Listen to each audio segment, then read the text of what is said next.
Hello students, बेटा आपको याद होगा इससे पहले वाले वीडियो में मैंने आपको एनिमल किंगडम के 11 फाइलम बताए थे। एक बार और देखते हैं।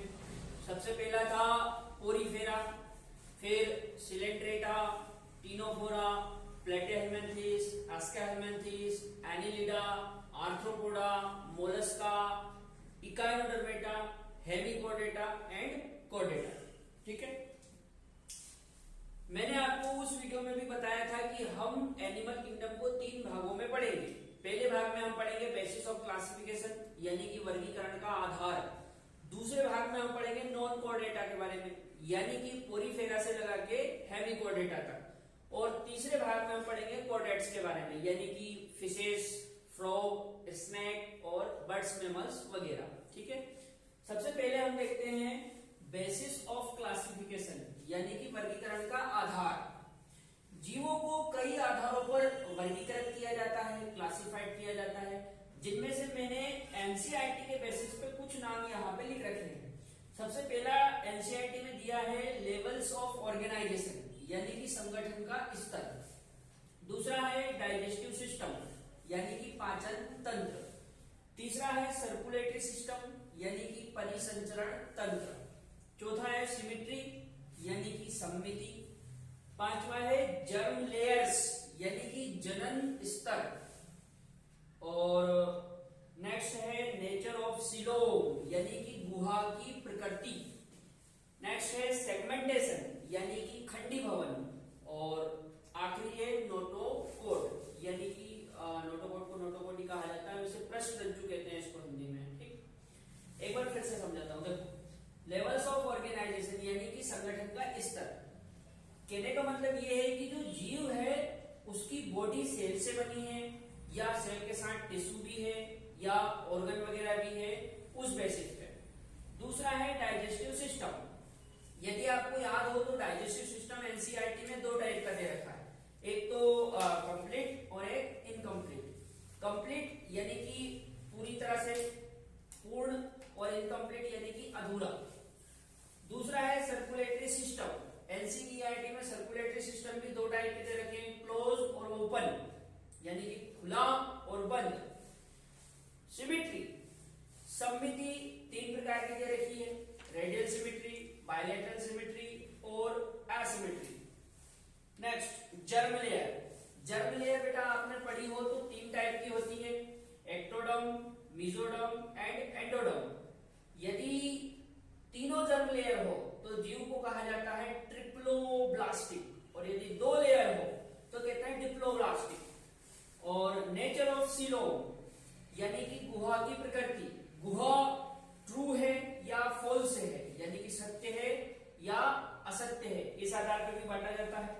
और सेगमेंटेशन यानी कि खंडी भवन, जीव के शरीर में सेगमेंट है या नहीं है, और है तो किस टाइप के है, उस बेसिस पे भी क्लासिफाइड करते हैं। और अगला है नोटोकोड यानी कि नोटोकोड जीव में है या नहीं है।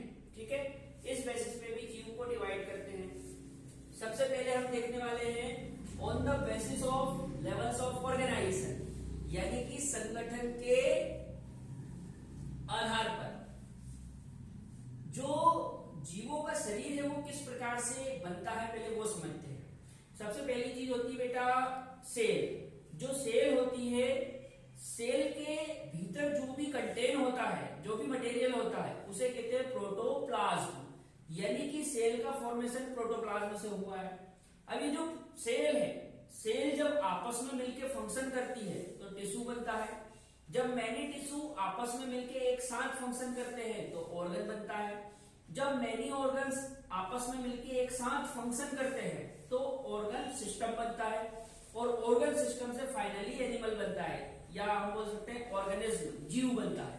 ठीक है, यहां पे प्रोटोप्लाज्म, प्रोटोप्लाज्म से सेल, सेल से टिश्यू, टिश्यू से ऑर्गन और ऑर्गन से ऑर्गन सिस्टम। ठीक, प्रोटोप्लाज्म क्या है? सेल के भीतर का कंटेंट जिससे सेल बनी हुई है। जब मैनी सेल्स एक साथ मिलकर फंक्शन करती है तो टिश्यू बनता है। जब मैनी टिश्यू एक साथ मिलकर फंक्शन करते हैं तो ऑर्गन बनता है। और जब मैनी ऑर्गन्स यानी कि कई अंग एक साथ मिलकर फंक्शन करेंगे तो ऑर्गन सिस्टम बनेगा। और फाइनली ऑर्गन सिस्टम से बनता है ऑर्गेनिज्म यानी कि जीव। ठीक। अच्छा, यदि हम लेवल ऑफ ऑर्गेनाइजेशन की बात करें तो जिनकी बॉडी में केवल प्रोटोप्लाज्म होता है उनके लिए हम बोलेंगे प्रोटोप्लाज्मिक लेवल का ऑर्गेनाइजेशन। जिनकी बॉडी में सेल होती है उनके लिए हम कहेंगे सेल्यूलर लेवल का ऑर्गेनाइजेशन। जिनकी बॉडी में टिश्यू होता है उनके लिए कहेंगे टिश्यू लेवल का ऑर्गेनाइजेशन। जिनकी बॉडी में ऑर्गन होते हैं उनको हम कहेंगे ऑर्गन लेवल का organisation.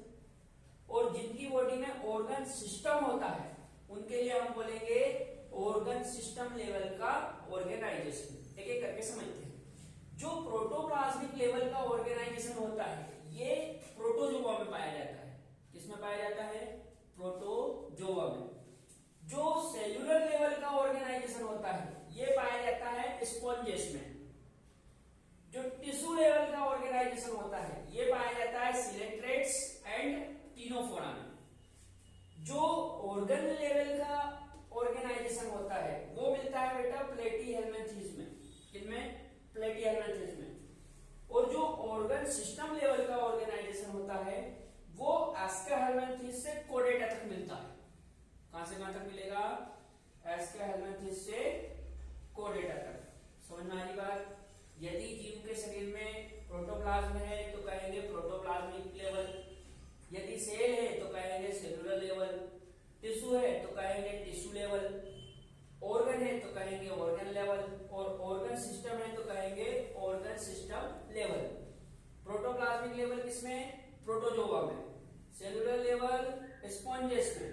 Tissue level coelenterates and Ctenophora में। ऑर्गन लेवल प्लेटीहेल्मिन्थेस में। और ऑर्गन सिस्टम लेवल एस्केहेल्मिन्थेस टू कोडेटा, यानी कि एस्केहेल्मिन्थेस से लगा के कोडेटा तक। यहां पे मैंने आपको लेवल्स ऑफ ऑर्गेनाइजेशन के बेसिस पे जीवों को डिवाइड करके बताया। अब नेक्स्ट लेक्चर में बेटा हम डाइजेस्टिव सिस्टम और सर्कुलेटरी सिस्टम के बेसिस पे जीवों को डिवाइड करेंगे। ठीक है।